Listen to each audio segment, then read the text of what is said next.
नमस्कार बच्चों। आज मैं आपके सामने कृतिका पाठ्य पुस्तक की पाठ 3 साना साना हाजुन पाठ को बताने जा रही हूँ, जो कि मैं अपने पिछले भाग की वीडियो में भी बताती आ रही हूँ। जो कि ये पाठ मधु कांकरिया द्वारा लिखा गया है और आपने देखा कि किस तरह से लेखिका ने इस शहर के अद्भुत प्राकृतिक सौंदर्य के चित्रण के साथ ही साथ पहाड़ी लोगों के परिश्रम, कठोर जीवन, पत्थर तोड़ती महिलाओं का वास्तविक वर्णन किया है।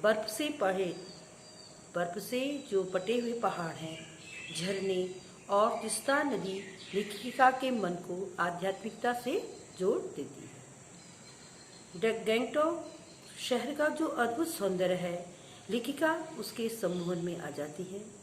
युमथांग का प्राकृतिक सौंदर्य, जनजीवन और धार्मिक आस्थाएं सभी लेखिका को अंदर तक झंझोड़ती हैं। हिमालय के दर्शन करने के साथ साथ उन्होंने वहाँ पर 7 सिस्टर्स वाटरफॉल, जिसमें कि लेखिका मंत्रमुग्ध सी एक अभिषिक्त राजकुमारी की तरह स्वयं लेखिका बताती हैं कि किसी अभिशप्त राजकुमारी की तरह वह नीचे पत्थरों पर बैठ झरने के संगीत के साथ अपनी आत्मा का संगीत भी सुनने लगी थी। उन्होंने देखा कि वहाँ पे सभी बच्चे अपनी माता के साथ अर्थात ये मतलब है कि पहाड़ी जीवन में सभी लोग अपने संघर्ष के साथ, परिश्रम के साथ कार्य करते हैं। संपूर्णता के क्षण लेखिका ने गैंगटॉक के बिखरे सौंदर्य से प्राप्त किए। मातृत्व और संसाधना का साथ यहाँ पे एक अनूठा भाव लेकर के लेखिका इस चीज़ को महसूस करती है कि पहाड़ी बच्चों का कठिन जीवन किस तरह से है। पहाड़ की ऊंचाइयों पर चढ़ते समय लेखिका देख रही थी कि 7-8 साल के ढेर सारे बच्चे, पहाड़ी बच्चे जो स्कूल से लौट रहे हैं और उनसे लिफ्ट भी मांग रहे थे। जितेंद्र ने उनके कठिन जीवन की दिनचर्या से लेखिका को परिचित कराया कि सुबह ये बच्चे पढ़ाई के अतिरिक्त मवेशी चलाते हैं और लकड़ियों का ढोने का काम भी करते हैं। दिन भर पढ़ाई करने के बाद शाम को आके अपने घरों में भी काम करते हैं।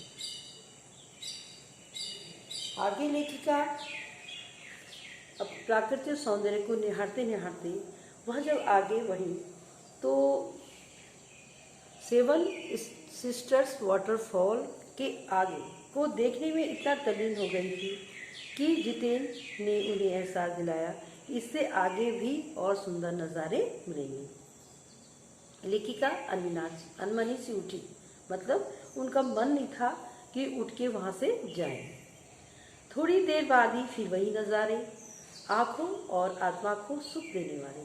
कहीं चटक हरे रंग का मोटा कालीन ओढ़े तो कहीं हल्का पीलापन लिए तो कहीं पलस्तर उखड़ी दीवार की तरह पथरीला, और देखते ही देखते परिदृश्य से सब छूमंतर, जैसे किसी ने जादू की छड़ी घुमा दी हो। लेखिका आगे बढ़ती जा रही है और वो दृश्य, वो नज़ारे उनकी आंखों के सामने से कौंधकर फिर पीछे चलते जा रहे थे। चित्र लिखित सी मैं माया और छाया के इस अनूठे खेल को भर भर आंखों देखती जा रही थी। प्रकृति जैसे मुझे सयानी का मतलब है समझदार बनाने के लिए जीवन रहस्यों का उद्घाटन करने पर तुली हुई थी। वह कहती, जब मानो प्रकृति मुझे अपने बड़ेपन होने का एहसास दिला रही थी। धीरे धीरे धुंध की चादर थोड़ी छटी। अब वहाँ पहाड़ नहीं, 2 विपरीत दिशाओं से आते छाया पहाड़ थे और थोड़ी देर बाद ही वे छाया पहाड़ अपने श्रेष्ठतम रूप में मेरे सामने थे। धुंध छटी और सामने उनको पहाड़ दिखे। जीप थोड़ी देर के लिए रुकवा दी गई थी। मैंने गर्दन घुमाई। सब और जैसे जन्नत क्या है? स्वर्गीय सौंदर्य, चारों तरफ स्वर्गीय स्वर्ग मानो बिखरा पड़ा है। नजरों के छोर तक खूबसूरती ही खूबसूरती। अपने को निरंतर दे देने की अनुभूति कराते पर्वत, झरने, फूलों, घाटियों और वादियों के दुर्लभ नज़ारे जो उन्हें मतलब बड़ी कठिनाई से वो नज़ारे मतलब जो नज़र में उनके दृश्य आ रहे थे, वह दृश्य उन्हें अपने अनुभूति कराते हुए महसूस हो रहे थे। वहीं कहीं पर लिखा था थिंक ग्रीन। आश्चर्य, वो कहती है पल भर में ब्रह्मांड में कितना कुछ घटित हो रहा था। सतत प्रभावमान झरने, नीचे वेग से बहती तिस्ता नदी, सामने उड़ती धुंध, ऊपर मंडराते आवारा बादल, मध्यम हवा में हिलोरे लेते प्यूता और रोडोडेंड्रो के फूल, सब अपनी अपनी लय, तान और प्रभाव में बहते हुए लग रहे थे। चैरवीती मतलब चलते रहो और समय के इसी सतत प्रभाव में तिनके साथ बहता हमारा वजूद। वजूद क्या है? अस्तित्व। तो लेखिका ये कह रही है, वह सामने जो उनके दृश्य आ रहे हैं तो वह उसका वर्णन करते हुए कहती है कि ये मानो कि ब्रह्मांड में एक एक पल में यह नज़ारा बदलता हुआ जा रहा था। और लेखिका को पहली बार एहसास हुआ कि जीवन का आनंद है यही चलायमान सौंदर्य।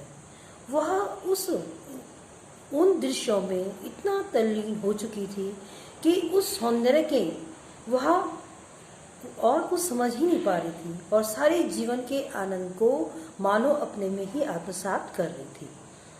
संपूर्णता के उन क्षणों में लेखिका का मन कहती है कि इस बिखरे सौंदर्य से इस कदर एकात्म हो रहा था कि भीतर बाहर की रेखा सिमट गई थी।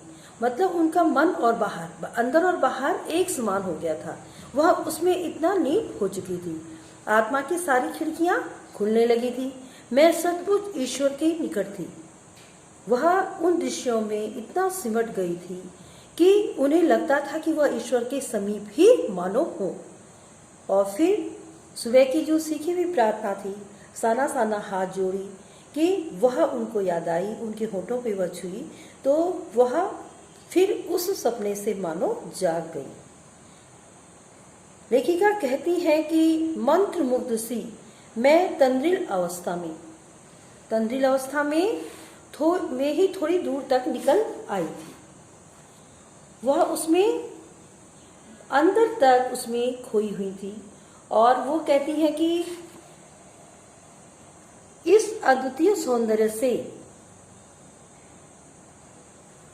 उन्हें ऐसा महसूस हुआ कि जैसे वो पहले समाधिस्थ भाव में थी और कोई नृत्यांगना समाधिस्थ भाव में नृत्य करती हुई अचानक मानो उनके जो नूपुर है, घुंघरू अचानक टूट जाएं तो तब वह अपनी नींद से जागती है। उसी तरह से उनकी अवस्था हो गई थी। उन्होंने क्या देखा जागने पे कि कुछ औरतें, पहाड़ी औरतें पत्थरों पर बैठी पत्थर तोड़ रही थी और हाथों में कुदाल और हथौड़ी, और कईयों की पीठ पर डोको होती है एक बड़ी टोकरी जिसमें कि बच्चे को भी रख लिया जाता है। तो उस बड़ी टोकरी में उनके बच्चे भी उनके पीठ पर लदे हुए थे और कुछ कुदाल को भरपूर ताकत के साथ जमीन पर मार रही थी। इतने स्वर्गीय सौंदर्य, नदी, फूलों, वादियों और झंडों के बीच भूख, मौत, दैन्य और जिंदा रहने की यह जंग, मातृत्व और सम साधना साथ साथ। उनका कहने का तात्पर्य यह है कि पहाड़ में जो जनजीवन, इतना स्वर्गीय सौंदर्य, नदी और फूल और जो वादियां चारों तरफ के दृश्य थे, उसके बीच में उनके लिए जिंदा रहने की यह जो जंग थी। और मातृत्व और संसाधना साथ साथ, मातृत्व माने माँ का दुलार भी, और पीठ में बच्चों को लेकर के वह परिश्रम कर रही है, तो मातृत्व और संसाधना एक साथ ही उनको दिखाई दिया। वहीं पर खड़े BRO बोर्ड रोड ऑर्गेनाइजेशन के कर्मचारी से मैंने पूछा कि यह क्या हो रहा है, तो उसने चुहलबाजी के अंदाज में बताया कि जिन रास्तों से गुजरते हुए आप हिम शिखरों से टक्कर लेने जा रही हैं, उन्हीं रास्तों को ये पहाड़ में चौड़ा बना रही हैं। वो क्या कर रही थी? सड़कें बना रही थी। सड़कें पहाड़ों में, पहाड़ों को काट करके सड़कें बनाई जाती हैं, तो वह क्या होती है, ज़्यादा चौड़ी नहीं होती। तो आरटीओ ने क्या बताया थोड़ा मजाकिया अंदाज में कि आप जिन शिखरों से छूने जा रही हैं, टक्कर लेने जा रही हैं, उन्हीं रास्तों को ये पहाड़ी ने चौड़ा बना लिया। लेखिका ने अचानक कहा कि यह कार्य बड़ा खतरनाक होगा। वह संजीदा हो गया, कहने लगा, पिछले महीने तो एक की जान भी चली गई थी। बड़ा दुस्साध्य कार्य है पहाड़ों पर रास्ता बनाना। पहले डायनामाइट से चट्टानों को उड़ा दिया जाता था, फिर बड़े बड़े पत्थरों को तोड़ मोड़ कर एक आकार के छोटे छोटे पत्थरों में बदला जाता है और फिर बड़े से जाले में उन्हें लंबी पट्टी की तरह बिठाकर कटे रास्तों पर बाड़े की तरह लगाया जाता है। जरा सी चूक और सीधा पाताल प्रवेश, कि जरा सी भी चूक हुई तो आदमी नीचे तक गिरता चला जाता है। तभी मुझे ध्यान आया कि इन्हीं रास्तों पर एक जगह सिक्किम सरकार का बोर्ड लगा था, जिस पर बड़े बड़े अक्षरों में लिखा था, ever wondered who defied death to build these roads. Ever wondered who defied death to build these roads. इन सड़कों को बनाने के लिए वो कहते हैं, लेकिन इन रास्तों को बनाने में लोगों ने क्या किया है, मौत को भी झुटलाया है।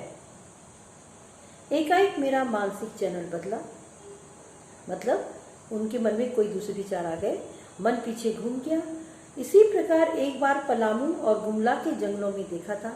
पीठ पर बच्चे को कपड़े से बांधकर पत्तों की तलाश में बन बन डोलती आदिवासी युवतियां।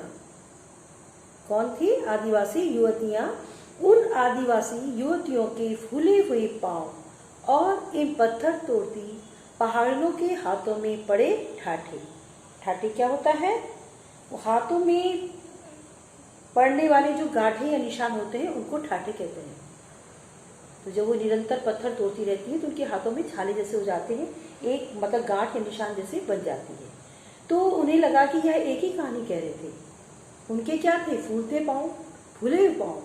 वहाँ पे जो आदिवासी युवतियाँ जो काम करती थी, उनके फूले हुए पाँव और इन जो पत्थरों को तोड़ती थी जो पहाड़ी ने है, उनके हाथों में पड़े हुए जो ठाटे हैं, निशान हैं, गांठे हैं, वह उनको एक ही कहानी मानो कहते हुए नजर आ रहे थे। आम जिंदगी की कहानी हर जगह एक सी है कि सारी मलाई एक तरफ और सारे आंसू, अभाव, यातना और वंचना एक तरफ। लेखिका को लगता है कि इन लोगों को कितना परिश्रम करना पड़ता है। और तभी मेरी सहयात्री मणि और जितेन मुझे खोजते खोजते वहां तक आ गए थे। मुझे गमगीन देख जितेन कहने लगा, मैडम, ये मेरे देश की आम जनता है, इन्हें तो आप कहीं भी देख लेंगी। आप इन्हें नहीं, पहाड़ों की सुंदरता को देखिए, जिसके लिए आप इतने पैसे खर्च करके आई हैं। ये देश की आम जनता ही नहीं, जीवन का प्रति संतुलन भी है। ये waste at repaying. Waste at repaying क्या है? कम लेना और ज्यादा देना। क्या कहती हूँ? वेस्ट एट रिपेइंग मतलब हम किसी से कम लेकर के ज्यादा देना।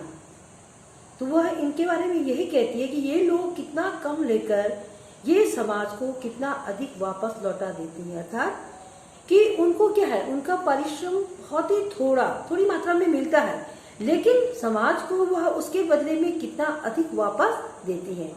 मन ही मन मैंने सोचा, हम वापस जीव की तरह मुड़ने लगे कि तभी मैंने देखा लेखिका कह रही है कि वे श्याम सुंदरियां किसी बात पर इस कदर खिलखिलाकर हंस पड़ी थी कि जीवन लहरा उठा था और वह सारा खंडहर ताजमहल बन गया था। लेखिका को उनकी जो खिलखिलाती हुई हंसी थी, मानो कि उनके जीवन में गहरे रंग आ चुके हैं और वह जो अभी तक खंडहर सा उनके प्रतीत हो रहा था, वहां पे ताजमहल सा बना प्रतीत हो रहा था। लेखिका आगे कहती है कि वे लगातार ऊंचाइयों पर चढ़ते जा रहे थे और जितेन बता रहा था कि अब हम हर मोड़ पर हेयर पिन बेंड लेंगे और तेजी से ऊंचाई पर चढ़ते जाएंगे। हेयर पिन बेंड के ठीक पहले एक पड़ाव पर देखा 7-8 वर्ष की उम्र के ढेर सारे बच्चे, पहाड़ी बच्चे स्कूल से लौट रहे थे और हमसे लिफ्ट मांग रहे थे। जितेन ने बताया कि हर दिन 3-3.5 किलोमीटर की पहाड़ी चढ़ाई चढ़कर ये क्या करते, पढ़ाई करने जाते हैं। 3-3.5 किलोमीटर पैदल चलकर पहाड़ पर चढ़कर ये बच्चे स्कूल जाते हैं। तो वो कहती है क्या स्कूली बस नहीं? मणि की पूछने पर जितेंद्र हंस पड़ा, मैडम यह मैदानी नहीं पहाड़ी इलाका है। मैदान की तरह यहाँ कोई भी आपको चिकना वर्वीला नहीं मिलेगा। चिकना वर्वीला मतलब बढ़ा हुआ पेट जिनका रहता है, अत्यधिक मोटा सा, तो उनसे निकली हुई। तो कहते हैं यहाँ पे कोई नहीं मिलेगा। क्यों? यहाँ जीवन कठोर है।